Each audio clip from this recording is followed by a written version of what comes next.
Hello everybody and welcome back to a brand new Stranded Alien Dawn livestream.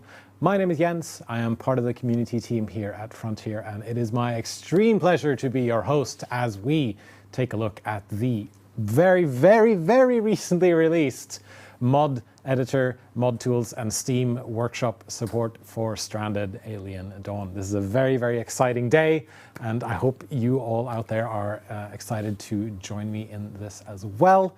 I do see a lot of familiar faces and people in chat. We will get to those very shortly.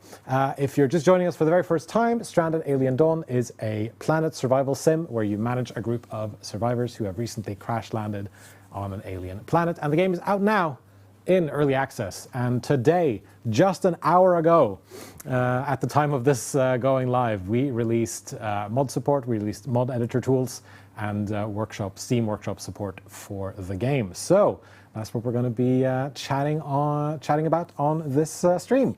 Luckily, I am not going to be doing this alone. I am joined by the lovely, the amazing, the very technically minded, more so than me, Mr. Chris Jackson. How are you doing, Chris? I'm okay. Welcome to the stream. Good to have you here. Yeah, here we are. And from what I understand, this isn't your first time in this room. I think it might be your first time on stream. Yes. But you actually helped build this room back in the day. A little bit, yeah. So yeah, how does it feel now being back inside the space you helped build? Area. There's a lot of room now. It's good. There is definitely a lot of room here. So yeah, we're going to be getting some help from Chris to talk about the mod editor, the modding tools, because you've sort of become the at least I refer to you as the sort of de facto expert in this. You've spent a couple of weeks learning all these tools and making sure that you know them inside and out. Yeah. It's been a busy few weeks, and we're here now. So yeah. I'll help out. And we might also see a familiar face of yours in the game. This is very shortly. We're also going to be we're also joined by two lovely people from our good friends over at Hemimont Games, the developers of Stranded Alien Dawn. If everything is as it should be, we should have with us, via the power of the internet, Bisser and Kali from Hemimont Games. Hi guys, how are you doing? Hey guys, great to be here. It is great to have you here. So yeah, mod tools, mod editor, Steam Workshop support. We released it an hour ago. How does it feel for the two of you to finally be able to deliver this in the early access period? I feel absolutely terrific. This has been a crucial part of the development of Stranded, and I'm also really glad that it doesn't seem like the game is crashing every 24 seconds. Yeah, so far so good. I've had a bit of a I've played around with some of the official mods that you guys have released, and we'll talk about them later. And so far everything is working pretty well so far. That's it's been really fun to play around with it. So what are we going to do today? We're going to look at the mod tools. We're going to look at what you can potentially do with them. We're going to be checking out some of the official mods that Hemimont have made for this update. And obviously we look forward to all the mods that you at home might also be creating with some of these tools. And obviously with Stranded Alien Dawn being an early access title, we welcome all your feedback and your suggestions in various places, whether that be on the Steam forums, on our social channels, or on the Stranded Alien Dawn Discord, which if my kind mods could just drop a link in the chat on the, I think it's this side for most of you, then that would be very helpful. So hold on, there was a good comment here as well from Osric42, one of our moderators, saying loving the dreads, Chris. It looks like you worked on them for quite a while, I gotta say. Yeah. And it's yeah, a lot of really cool people hanging out and are excited about mods. So I think then, without further ado, we can jump into the game and take a look at the first thing that we're going to be taking a look at. So first off, starting off, I want to ask Bisser and Kali, because you're gonna help us answer questions about mods and whatever questions people might have over in chat. So please feel free to drop us a question about mods if you want to in chat. So the I guess my first question is, will modding be easy? Like what's the sort of level of technical skill you should have if you want to try your hand at making a mod for this game?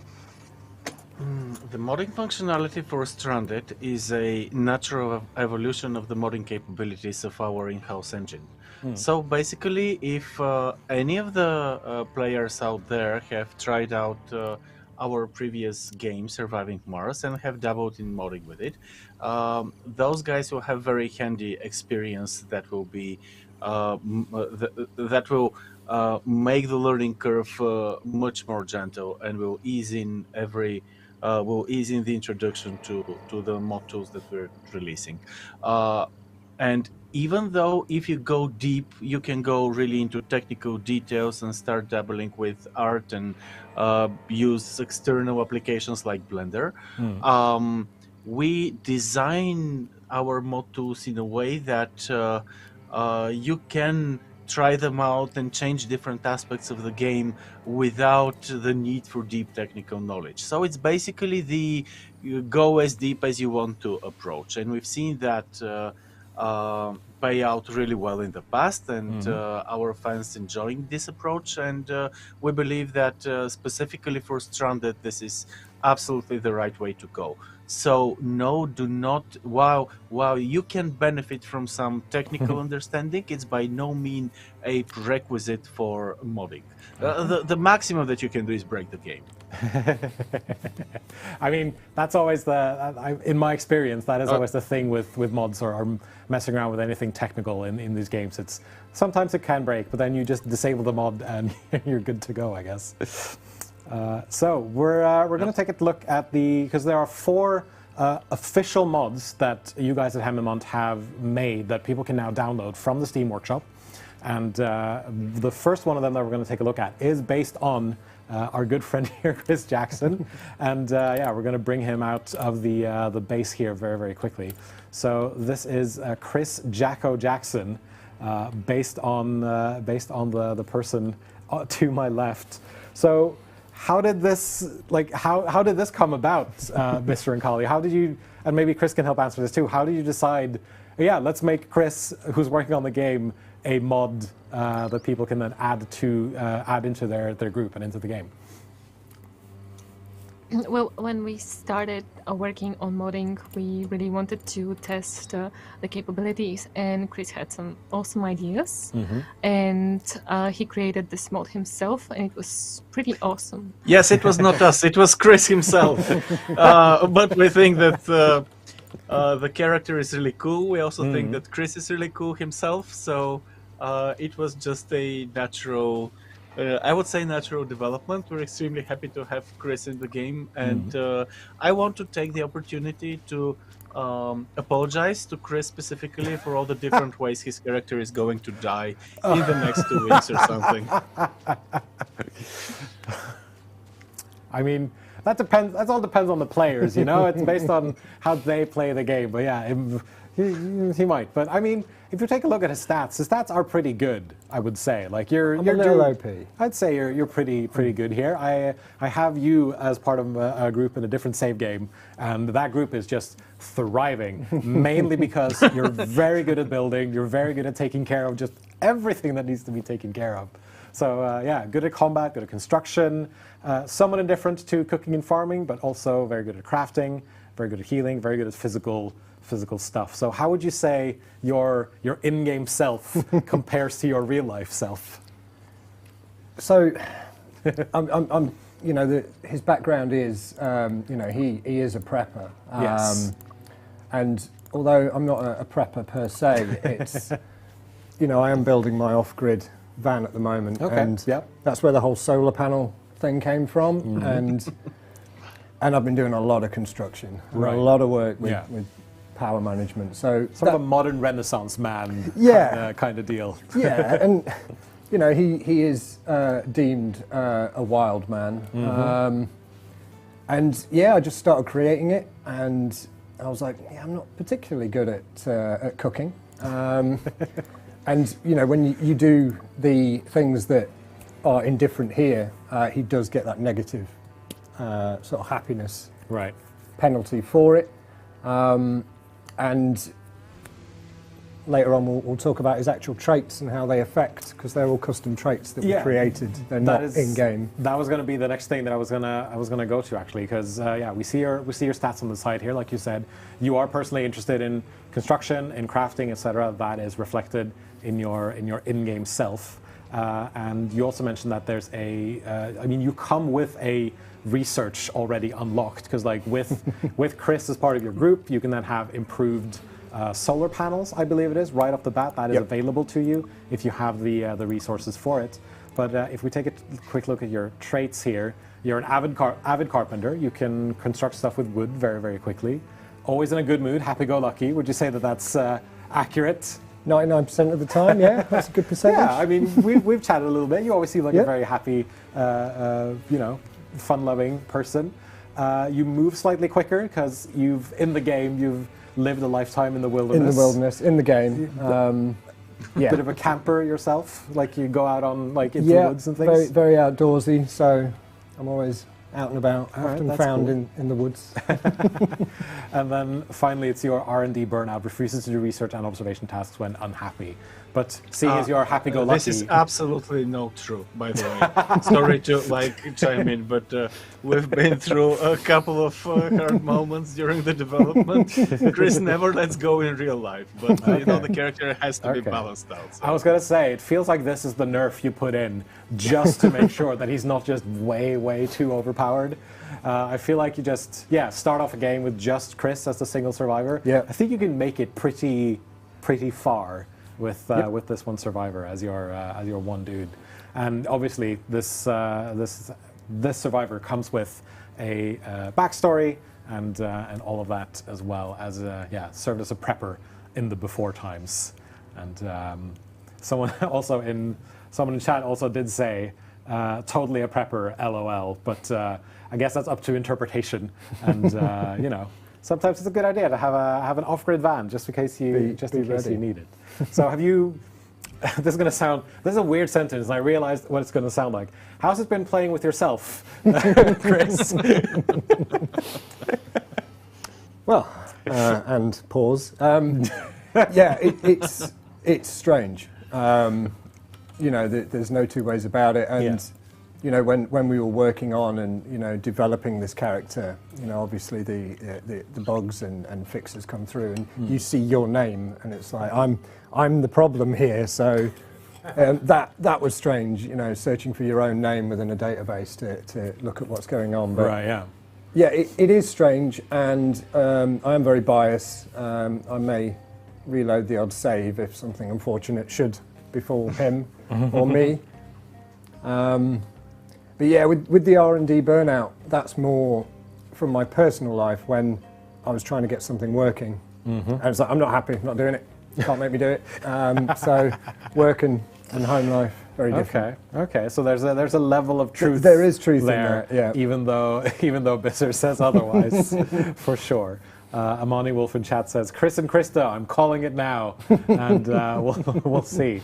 Yeah, we can cancel out of that, but we'll see how that goes in this save game that you've created. But yeah, that is Chris Jacko, quote unquote, the man from the wilds. One of the new mods that you can download now from the Steam Workshop. And I got to say, as a way to demonstrate what you can do with the modding tools, I think this is a very good sort of jumping off point. And I think, for people who are looking to maybe add a slightly lowered difficulty level as well to your game, this Survivor is an excellent addition, in my opinion. I've had a really good time playing around with this Survivor as part of my group in the game as well. So definitely worth checking out if you ask me. But I think then, Adam, if we could jump out of the game real quick, and then on screen here we will jump into the mod manager itself. So when you download a new mod from the Steam Workshop, there's going to be, you will need a way to make sure that certain things are turned on. Maybe certain things will need to be turned off. So we're gonna take a look at the mod manager, which Bisser or Kali, if you can quickly talk about it for us while Adam brings it up on the screen here. Okay, sure. We have the mod manager that is immediately available on the starting screen, and it lists the mods that you are subscribed to on Steam. You can see the Steam icon on the left. But you can also have local mods that are located solely on your PC. That would also be listed here if pasted into the appropriate folder. And on this screen, you're able to, for example, use the tags for to filter different mods. You can see the mods that are installed for your game, and you can enable or disable them. This is the gateway to the mods, and you can go just this far if you only want to download mods from the internet and not dabble in modding yourself, but you want to make the game a bit different and, for example, have Chris Jacko in the game. If you want to go deeper, there you have the button that launches the mod editor. Well, that I think is a very good transition for us to just click on the mod editor button, and that should bring up the mod editor as well as some documentation as well. But yeah, there's then you will get the Stranded Alien Dawn modding documentation, which is a run through of what you can and what you can't do with these mods. We've talked a bit about what we can do. Mr. and Kali, do you want to talk a bit about what might not be possible with the modding tools? I'm assuming that they're fairly powerful, but I'm guessing there must be some sort of limit to it. The mods are really powerful, especially if you if the people trying them out are willing to go deeper into Lua programming or dabble with external graphical applications like Blender. Without those, you will be able to use the settings of the mod editor to alter existing content in the game, to alter its gameplay effect, to change basically your experience, but within the limits of what is currently already in the game. If, for example, you want to go further and you want to have your own piece of art in the game, there you will need to use Blender, for example, is the tool that we're referring to in the documentation. We're also providing a specific exporter that will allow the any Blender scene to be exported into the game, given that it meets the technical requirements. And Kali can also go deeper, but for that we are using the new landing pod statue, which we have included and published on Steam so people can use it as an example. Okay, let's open that up and see what we can take a look at. I mean, you mentioned that people can import their own assets if they want to. We saw that with the Chris mod, as I like to refer it to. Your portrait is, of course, a picture that you've taken of yourself and then imported into the game and made it up to look a bit more like it does in like for the other Survivor portraits. Yeah. But I do believe your character model is sort of a mishmash of other survivors as well. So that is a possibility for you to do. Like you can take stuff that's already in the game and tweak it and combine it together, and you can also bring in external things. So there's a lot of different possibilities for you if you want to do that. So yeah, Kali, do you want to continue where Bisser left off with this landing pod mod here? Yeah, with the landing pod statue, we really wanted to show how you can import a Blender scene into the game, and also how you can tweak the building details. For example, the landing pod statue has a different color when while it's being built. Mm-hmm. So this is something you can adjust with this right side of the modding editor screen. Mm-hmm. You will see a lot of definitions, but they're like pretty self-explanatory. Right. It's very easy to actually start using the mod tools by copying already existing items in the game. This is something you can do. For example, when I started using those tools, I was brand new in modding, so it really helped just to copy already existing stuff from the game to see how they were actually created in the first place and what are the values that they are using as a base. So this is something you can do to start. And after that, you can just tweak like the display names, the building materials that are required. This is how we actually created this mod, because it's pretty simple. It has only this building mod item and the entity that's imported. And since we wanted this building to be available in the beginning of the game, we also changed the starting loot that you get when you land on the planet. Interesting. Okay. So you also get stone. And this way you will have stone immediately at the beginning, and the building will be available for you to build, right? That's cool. And I think also if you launch the mod editor, it should immediately launch a testing environment as well. Yeah, here it is, where it gives you a set of random survivors. And then, yeah, immediately you can see here is the landing pod mod, which we're going to talk about a little bit later. But this is just to showcase what it looks like and how it all fits together. That's right, Jens. Thank you for pointing this out. This is players can jump right into the testing environment. There are specific cheats that are available in the mod editor, so players can immediately test what they're doing and how does it look. And specifically with the landing pod statue, we're providing, as an example, a Blender art scene. And there is a section in the documentation which explains how to use Blender, how to use our exporter so that people can export art from Blender that will be recognizable by the game engine. Okay, interesting. You mentioned that it's possible to bring in things from Blender, for example. Would it be possible for modders to add things like animations, for example, or new, I think new textures was also a question that I saw in chat as well? Yes, animations and textures are possible, but specifically animations are quite complicated because there is a list of prerequisites that they have to answer to. Again, as Kali said, the best approach here is to look at what's already been done and how it's done, and then try to modify it first so you can understand better how the whole system works. Okay. Chris, yourself, when starting out with this, you've spent a couple of weeks trying to learn these tools. How did you find it? I mean, you're a technical guy already, but how was it for you to jump in and start learning this stuff?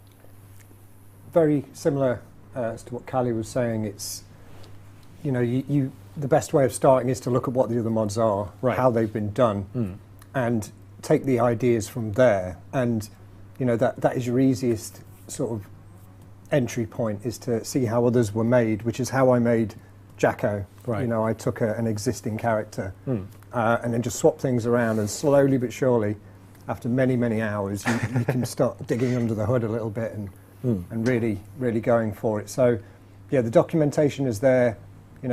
These are development tools. You can go as far as you want to, but yeah, it does take a bit of practice. But you can swap things around, and some things obviously a lot more simple than others. Absolutely, absolutely. And there are, of course, the official mods that we have released onto the Steam workshops. They are all available in the mod editor. I believe there are some sample mods as well that you can look at and tweak around and see what you can do with it.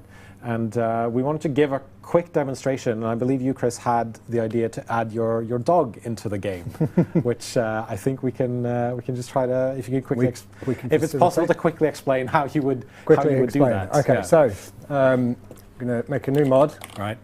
I'm going to name it Baxter. That's a great name for a dog. It's the name of my dog. Fantastic dog name. Yeah. So we are going to load Baxter. It's thinking about it. While we get this loaded up, I'm going to take a moment to take a look at the chat to see if there are any questions for people. Hold on. Espelin are saying there's plenty of ideas running through my head for now, and then yeah, they have some ideas of some things they want to do, and there's a question here as well. I see some questions about Elite Dangerous drops. They will happen during Elite Dangerous streams. They do not happen on the stream, just to make sure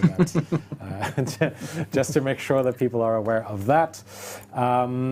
So these official mods, Baser and Kali, do you think?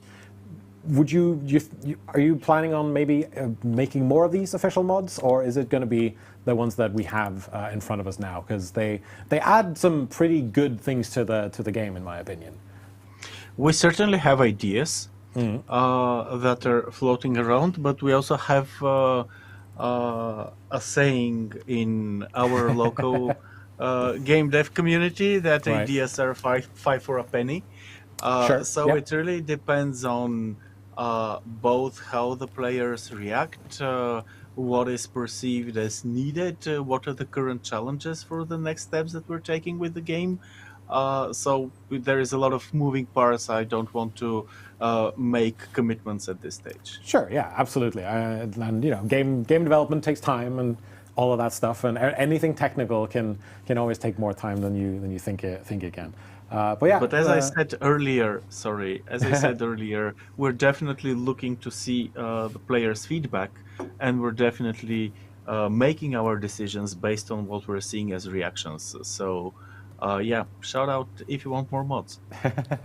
That is great. All right, so Baxter the dog, we have our mod loaded up here in the editor. So, Chris, why don't you take it away and see where we go from there? Right, so let's make Baxter. You can put preview images that you'll see in the workshop, etc. But we're not going to go into that just now. And we're just going to make a new animal, and then from there I'm going to go very quick here. Oh yeah, go ahead. No, it's fine. Dogs, copy from dogs. My dog is a German Pointer. Right. Weimaraner is very close to that, so bonus. We will use that as a base. And it's very easy that you can just click, just take dog, and then we make new from dog. And that will populate from below.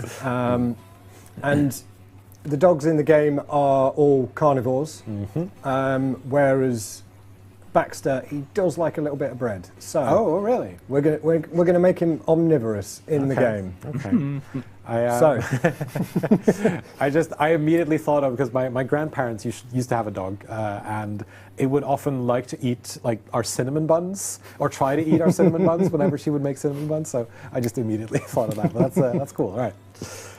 So we're going to make him omnivorous. And we're going to make it 100% chance to tame, but we're not going to tame him. But these are just settings you can go through and look at. So, consumed resources, he will eat carnivorous, he will eat slops. Right. But we want to add bread. So, consumed resources. Oh, interesting. We are going to... Could you potentially make something that just eats metal or stone or wood? That is a good question. Scrap metal. It's there. Don't think it's going to be as nutritious as... Do you think you can survive without not. scrap metal? I mean, He does eat stones.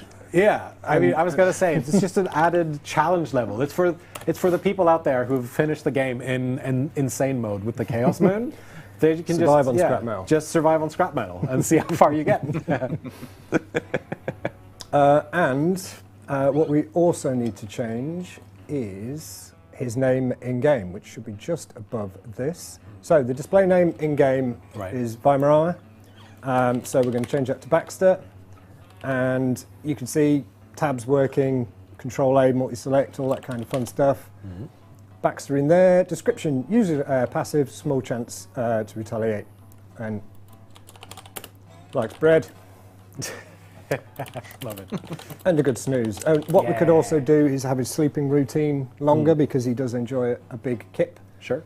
The icon is going to be the Vire armor. You could change the icon if you wish, but we are going to save that and break the golden rule straight off the bat. You need Break to something? name your ID. You need to give the mod an ID so the engine will know what you're talking about. Right. Yes. So if I was to call it Chris, it's going to confuse things. So we're just going to call Yeah. it. Make sure that you don't name it the same as something else because that can cause some issues. And it won't let you from within this screen, from within the editor. So no spaces either. It will tell you off if you try and put spaces in.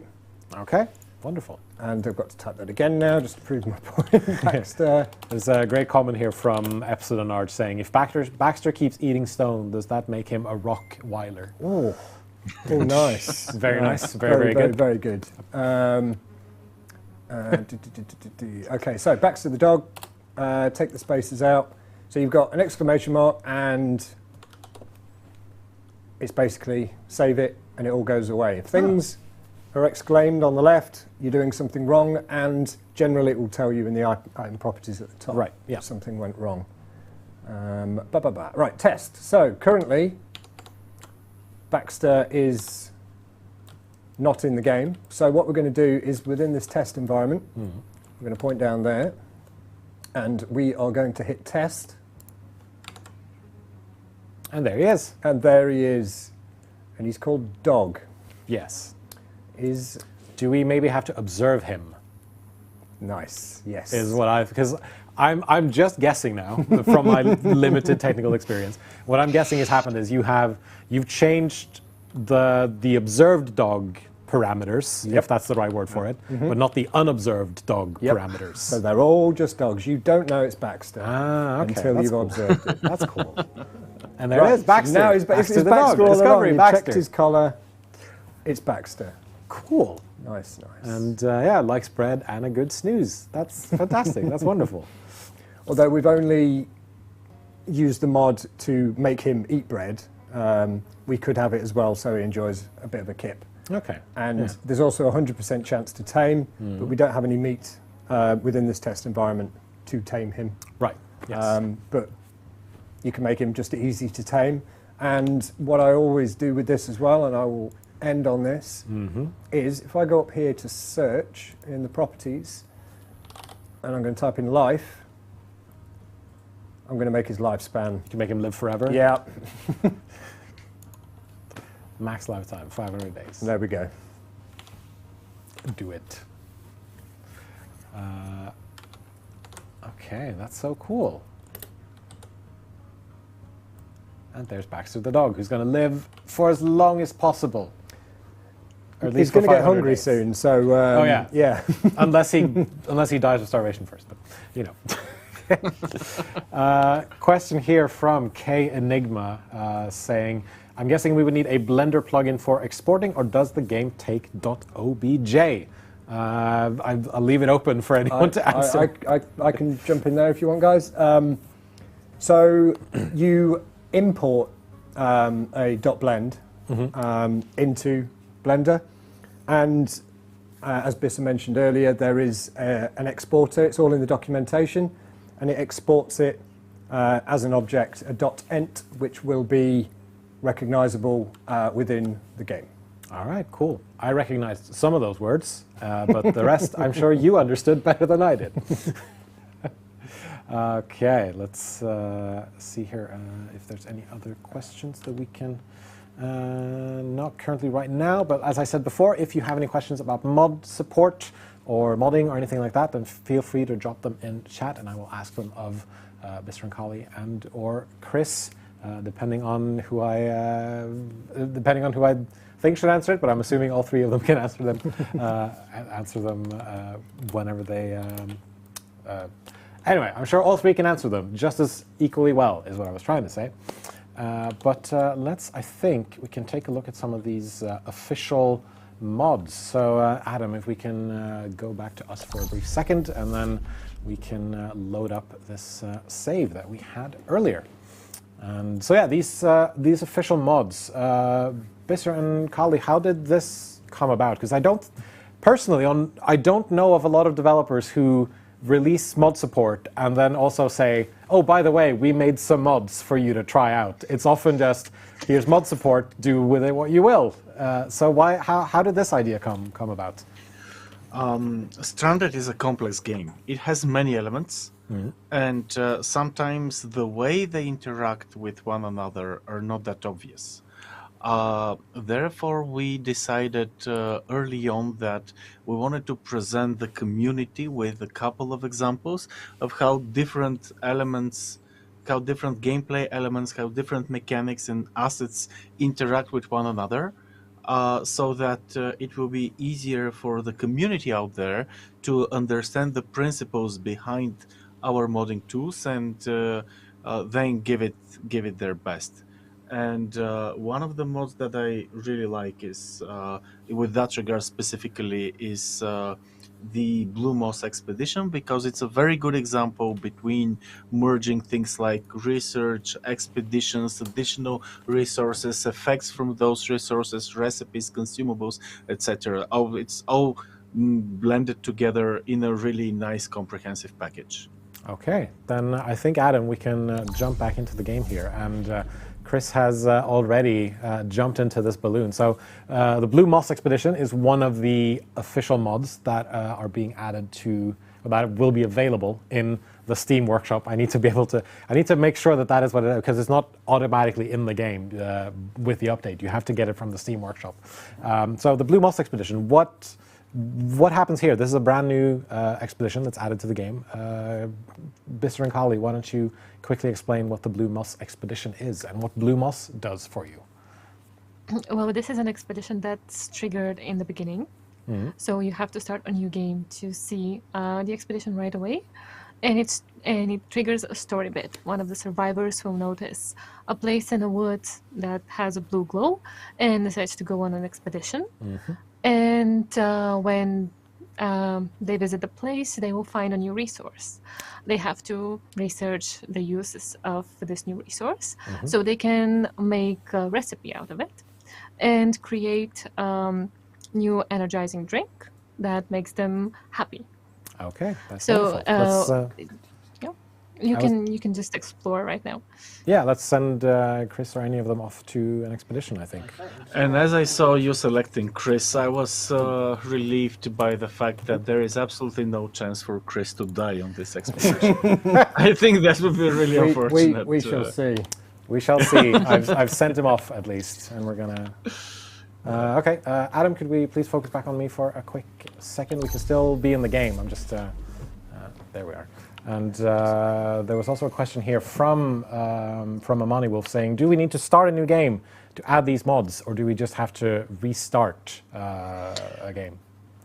Basically, it really depends on the mod. So, for example, as Kelly mentioned with the Blue Moss Expedition, just because we wanted to make this mod visible to the players, it's available right at the start of the game. So for it, you have to, and then it's depending on how the mods are configured.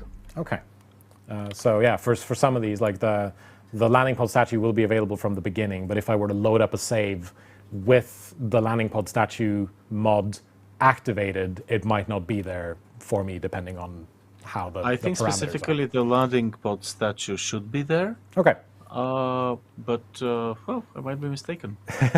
I mean, I don't remember. I'm asking you specifically, but I'm sure people will also be able to figure this out when they load these mods up. The purpose for those example mods were not to give immediate additions to the game. So, for example, the landing pod, it surely does look nice, but we use it as an example of how to add custom geometry in the game. Okay. So the purpose of those mods is to allow the players to understand how the mod tools are structured and what's the logic behind them, so they can start experimenting and add their own mods. Okay, that sounds like, yeah, that is definitely a reasonable explanation, if you ask me. So we've sent Chris away on this blue moss expedition. So let's talk. I mean, we've got the landing pod statue right in front of us. So why don't you introduce this for us while we're waiting?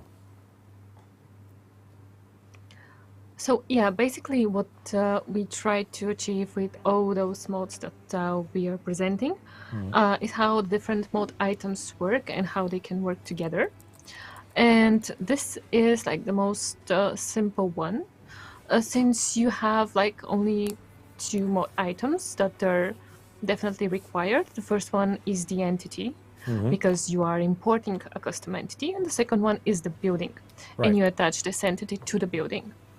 And we use like the dog statue as a base for this mod, and we just tweaked the entity, the display name, some of the characteristics for the construction side, and so on. For example, when you're building it, it's green instead of blue, like the blueprint, and it's very easy. And since we wanted to have this available at any point of the game, we added just the stone as starting wood. Yeah. But this is something very easy to achieve. Like you can do this mod right away if you want to try the mod editor. And also we added some explanation in the documentation. At the end, you will see how those mods were created and what was the idea behind the different mod items. So this is something you can definitely try doing yourself. And in the game, the landing pod statue works like all the other statues. So you build them, and then one of the survivors can walk up to them, appreciate them, and get some like relaxation and happiness points, essentially. Yes. Yes, because it's based on an existing object statue in the game. And now it looks like Chris has returned from the Blue Moss expedition, and then should there be then a Blue Moss research, or how does this work? Yeah, when you finish the expedition, you get a story bit. Right. That's usually triggered when the expedition is finished. But if he has already visited this, You may have done it already at some point, or no? Nope. Interesting. All right. Live environment, folks. It might just be tiny issue that we're just going to skip past it. But yeah, usually there'd be a pop-up saying, "Hey, I found this thing. We can make something from it." Essentially, I'm assuming. Yeah, it's very tricky with mods sometimes because you have to test and readjust and test and readjust. Yeah. It's normal. This is why we have the test environment. Yeah.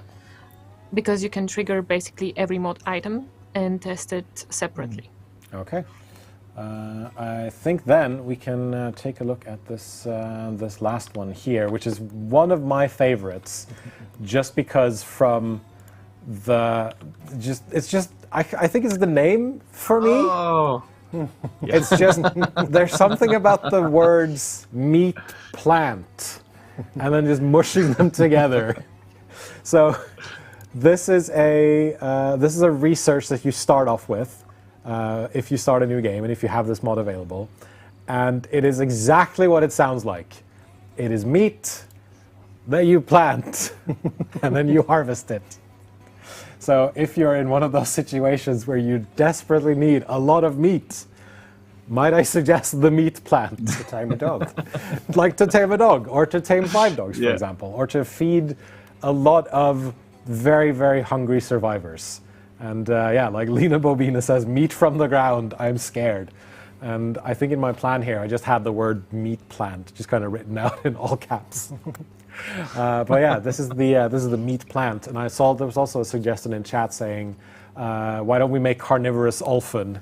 And so, I mean, if you end up making carnivorous olphin, why not treat them to some meat plants? Yes. You know? From a distance. Absolutely, yeah. Yes, from a distance. But yeah, it's the meat plant field. And as you can see, it's meat that you grow as a plant. And it grows slowly but moderately. And then eventually it becomes harvestable red meat that you can then use for anything you use meat for in the game. I think it's amazing. Yes, that was one of the mods that we created, colorizing an existing entity in the game that's usually found in the desert biome. Players are welcome to rename it to any soya-related entity if they related name if they feel like to.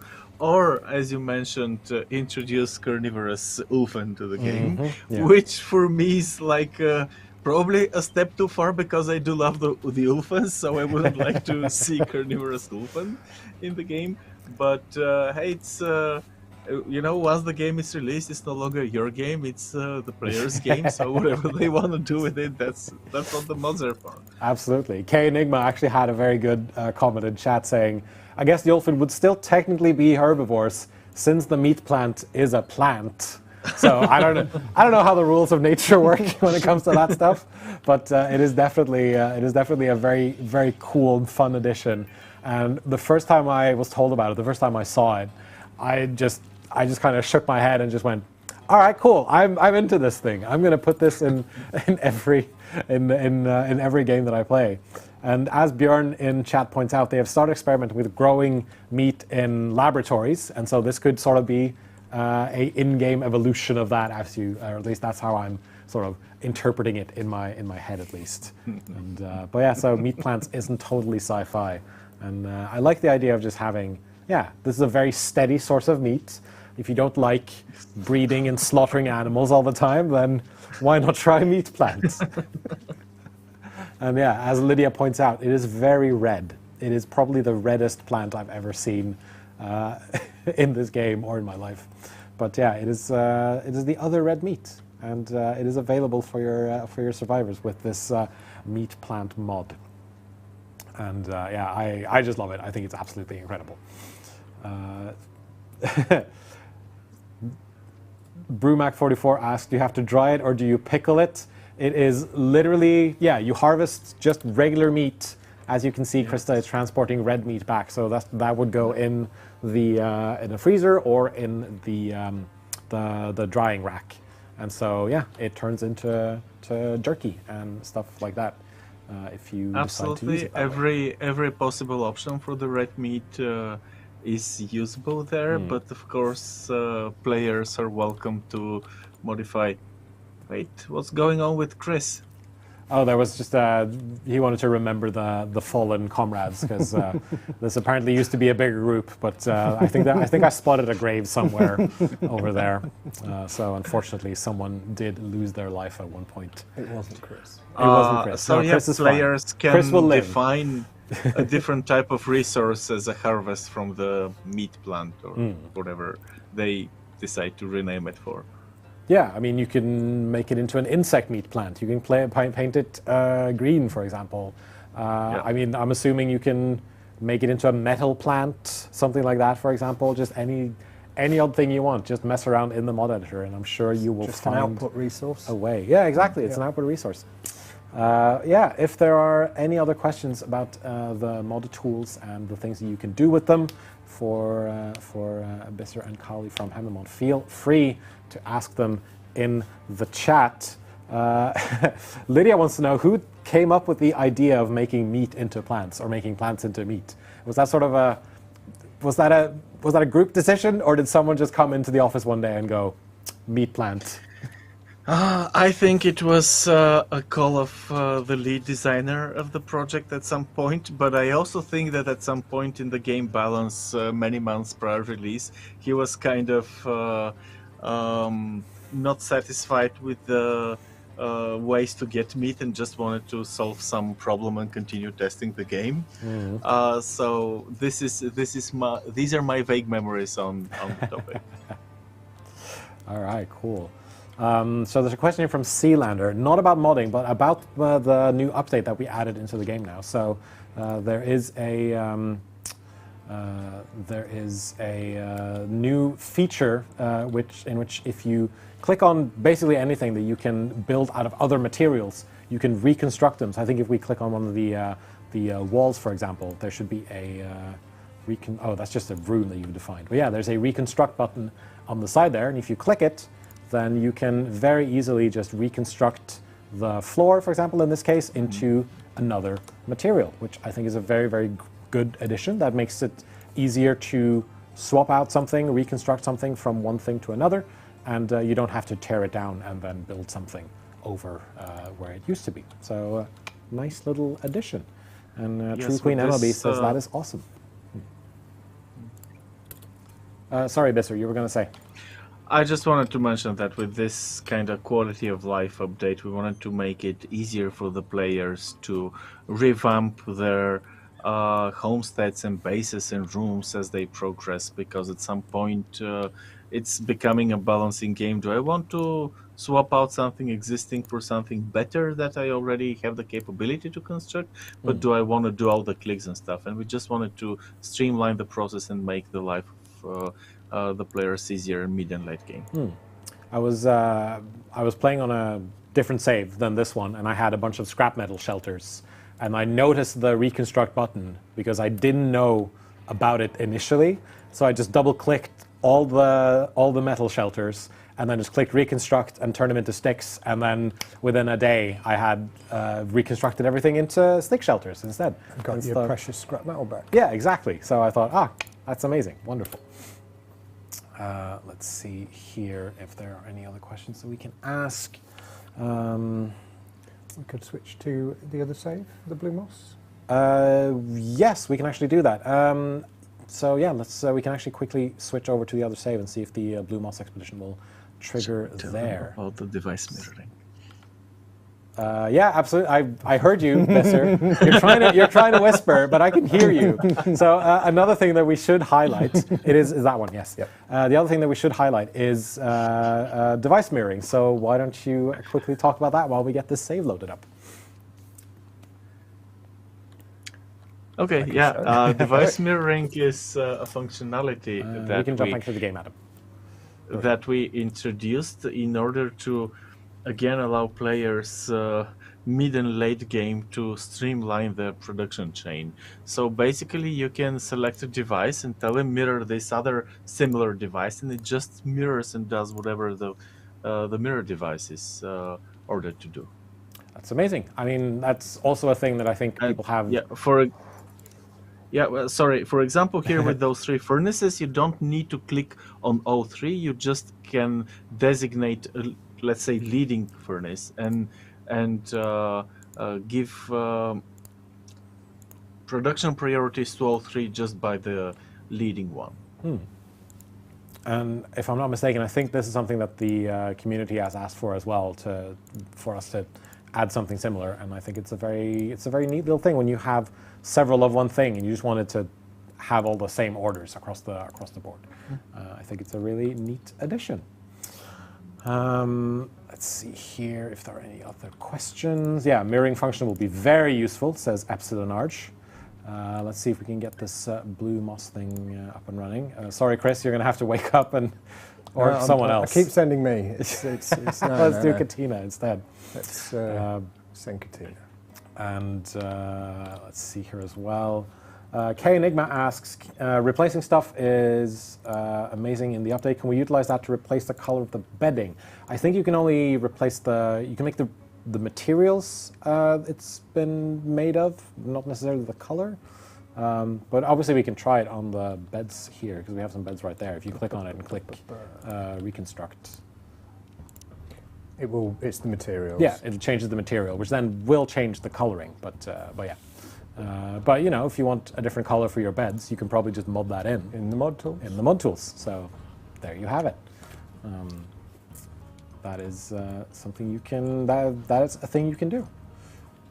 Did she? Yes, she went out on the expedition. Let's see here. Question here from Scanix. Would it be possible to redefine machine gun turrets so that the fire has dispersion and hits multiple targets in a cone? I mean, I'm assuming with the mod tools, maybe, potentially. That's one for you guys. For Hammermont, are we getting into lure territory there? I can't answer this out of the top of my head. There is a way to modify the turret for sure, but ultimately, do we have the blue mouse? Yes, this is the blue mod expedition. So we can, if you finish answering the question, then we can. Yes. Yeah. Yes. For some complicated, for tweaking some more complicated parameters, you will eventually need to go into Lua code. Okay. Yeah. So there are some things that you can do with the editor itself, but then for some more complicated stuff, you might need to dig into coding and things like that, which I'm sure there are some people who will be able to do. But yeah, we found the blue moss. We got the story pop up. Everything works fine, and now we then have the research to be able to eventually make some blue moss tea. And I hope my survivors will. Sometimes my survivors will enjoy that when I eventually start making it for them. Okay, I think maybe that's gonna do it for the stream. Bister and Kali, is there anything else that you want to mention before we sign off here? Yeah, well, basically we are very happy to introduce those tools because this is what our game designers use on a daily basis to create these games. So we cannot wait to see what you guys are going to create with the tools. Yeah, and same first mods. Yeah. And also thanks everyone for the support that we're getting for the game. This community rocks, and we're really happy to see people enjoying and playing the game. And now we can't wait to see what they will do with the modding, because we know that even if it might take a little bit of time, there will be a lot of mods showing up, and we will monitor this as well. And just can't wait to see what you guys make out of it. Yeah, same here. It's going to be very, very fun to see what sort of things pop up in the Steam workshop, and yeah, I'm greatly looking forward to it. But thank you so much, Bister and Kali, for joining me on this stream. We're going to let you go now, and then we're going to do our final wrap up. So, to summarize everything that we've talked about in this hour, if you just joined us, very sorry, but it's over now. It's going to end very, very soon. The stream, I mean. But you can obviously catch up on the VOD for this stream if you're watching us over on the Stranded Alien Dawn YouTube channel. Just go to youtube.com/Stranded Alien Dawn, and you will find the VOD right there. But yeah, to summarize, mod tools are now available for Stranded Alien Dawn. Steam Workshop support is now available for Stranded Alien Dawn. And there are some new official mods that have released that are now available on the Steam Workshop. It is a landing pod statue. There's some meat plants. There's a blue moss expedition that you can then create blue moss. You can then use blue moss to make into a special tea. And of course, there is the Chris Jackson Jacko mod. And speaking of Chris Jackson, thank you so much for joining me for the stream. It's been great to have you here. I hope you've enjoyed yourself. And obviously, it's been really cool having you both in my game and next to me on the sofa. Yep. And thank you to, of course, the rest of the community team here at Frontier that make my job so wonderful. Thank you to the mods in chat for keeping it down. And of course, thank you to you for watching. We're going to be back next week, next Wednesday, with a new Stranded Alien Dawn live stream. Since we're doing a stream today, we're not going to do one tomorrow, but next Wednesday we're going to do a new Stranded Alien Dawn live stream. And if there's some mods out by that point, maybe I'll check out some mods, or we'll continue a Desertum playthrough that we've done, that we've been continuing to do. So until then, we will see you then. And from myself and from Chris Jackson, bye bye everyone.